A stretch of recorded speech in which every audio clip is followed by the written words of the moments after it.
Are you trying to learn DaVinci Resolve, but you're completely overwhelmed? You don't know what the heck you're doing and your color grades look like this?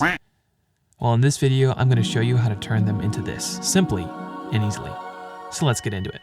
Now, before I get into the grade, I just want to say I'm not even trying to pretend to be a colorist.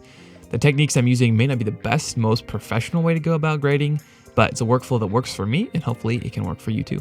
Alright guys, I'm in Resolve here, I've got my clip, I'm ready to start color grading. So the first thing we're going to do is head over to the color tab. Alright, if this already overwhelms you, don't worry, I'm going to walk you through it, you're going to be okay. The first thing we're going to do is we're going to add 2 more nodes. Now, if nodes scare you, don't worry, you're not alone. They scared me when I was first starting out. They're essentially like a layer in Premiere, and you know, it's really simple. Okay, so to add another layer, you can hit Option S. Here we go. The entire grade is going to be on these 3 nodes. That's all it is. It's super simple and super easy. The first one we're going to name CST. The second is primaries. And this last one is where we're going to have our LUT. Okay, so the first thing we're going to do is add a CST. What is a CST? A CST stands for Color Space Transform, and it's taking your camera's color space and converting it into Rec 709, which is the standard color space for pretty much all displays. So it's taking your log image, which is what this is right now, and converting it to a standard image profile. So go to Effects and scroll down until you see Color Space Transform. We're going to apply that here. Okay, so for input color space, select your camera's color space. Mine is Blackmagic Design Film Gen 1. Then under input gamma, select your gamma. Mine is Blackmagic Design Film. Then for output color space, select Rec 709. And for output gamma, select Gamma 2.4. Okay, so this is our Rec 709 image. It looks better than our log image, but still a lot of work needs to be done. So now we're gonna go to our primaries node here, and we're gonna adjust our exposure and white balance. Now there's a lot of ways to do this in DaVinci Resolve. You can use the curves, but I prefer to use the primary color wheels. That's just how I like to do it. And then make sure Parade is open. If you don't see it, you can go to the drop-down menu and select Parade. Now, the wheels here are pretty simple. Lift controls shadows, gamma controls midtones, gain controls highlights, and offset controls the entire image. So now here in our histogram, you can see where our image is sitting. You normally want your highlights to be sitting within 900 to 1000 IRE, and your shadows between 100 and 0. You don't want to push it past 0 or 1000. That's when your image starts to clip, and you don't want that. So I'm going to bring up my gain, bring up my exposure here a little bit. I'm going to drop down my shadows to right around where I want them, somewhere around there. Then I'm going to bring my midtones. You want them to be around 500, so somewhere around there. Okay, that's all right.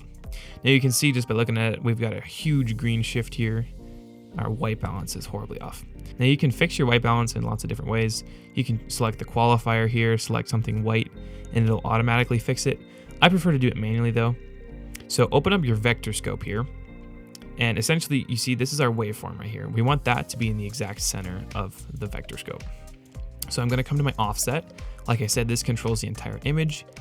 So I'm going to bring in some blue, warm the image up a little bit, just trying to move it right into the center, move it around a little bit.